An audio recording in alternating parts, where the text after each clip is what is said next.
Bismillahirrahmanirrahim. Assalamualaikum warahmatullahi wabarakatuh. Alhamdulillahirabbil alamin wa bihi nasta'inu ala umuri dunya waddin. Wassalatu wassalamu ala asrofi anbiya'i wal mursalin wa ala alihi wa sahbihi ajmain. Amma ba'du.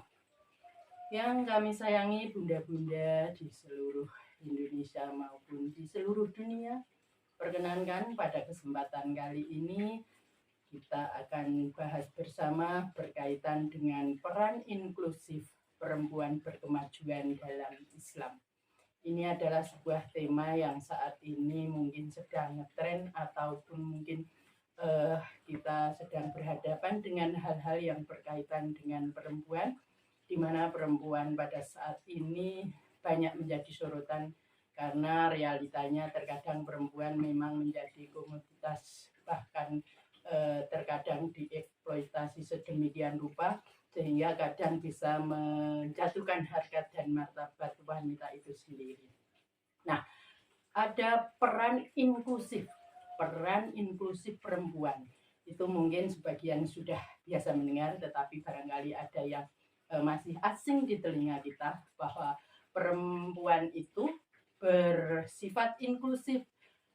Artinya apa? Artinya bahwa perempuan itu bisa menerima perbedaan dan siap menerima perubahan untuk kemajuan dakwah perempuan yang menggembirakan dan tentunya mencerahkan semesta.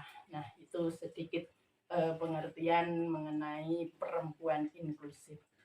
Nah, berkaitan dengan perempuan inklusif ini, sebenarnya dalam Islam sudah mengatur sedemikian rupa bahwa menempatkan posisi perempuan itu di atas atau posisi perempuan itu mulia. Artinya apa? Artinya bahwa perempuan itu memang mempunyai kedudukan yang istimewa di dalam Al-Quran. Nah, sifat inklusif perempuan berkemajuan dalam Al-Quran ini juga akan bisa kita temui dalam hal-hal misalnya adanya keadilan dan juga kesetaraan. Nah, perempuan memang di dalam Al-Quran ditempatkan setara dengan laki-laki. Artinya apa? Artinya bahwa tidak ada yang lebih rendah ataupun yang lebih tinggi. Namun demikian perempuan harus tetap mengingat kodratnya bahwa perempuan itu memang harus menempatkan posisi dirinya sedemikian rupa sehingga dia tidak melanggar aturan agama.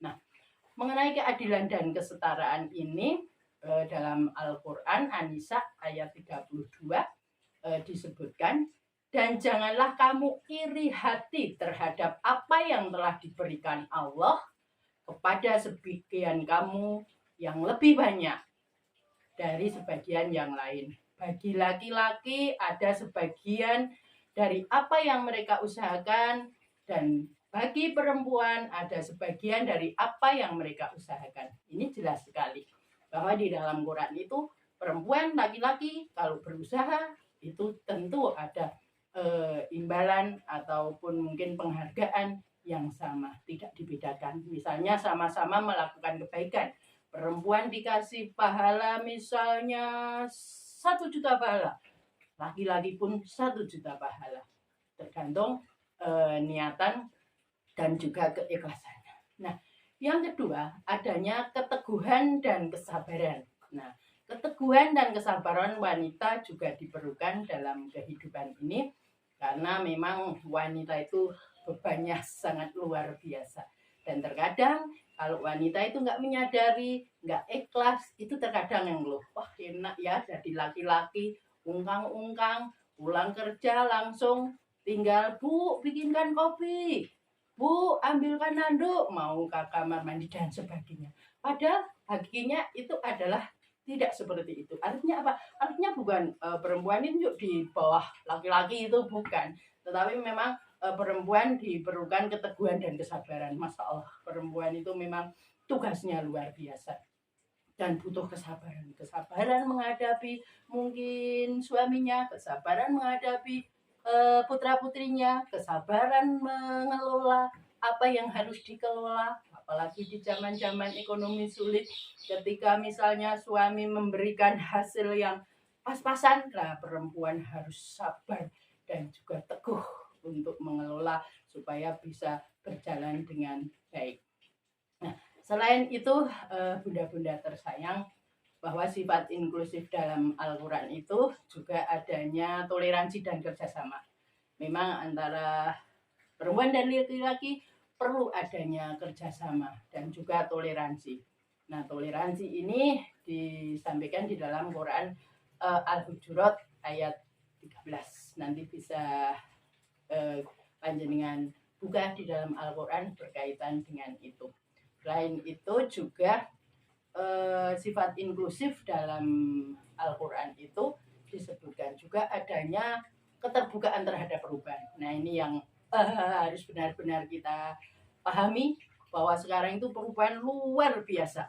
Nah, kalau kita tidak terbuka, kita segala sesuatunya dianggap tabu, segala sesuatunya dianggap haram. Nah, bagaimana kita perempuan bisa berdakwah di zaman yang serba modern ini?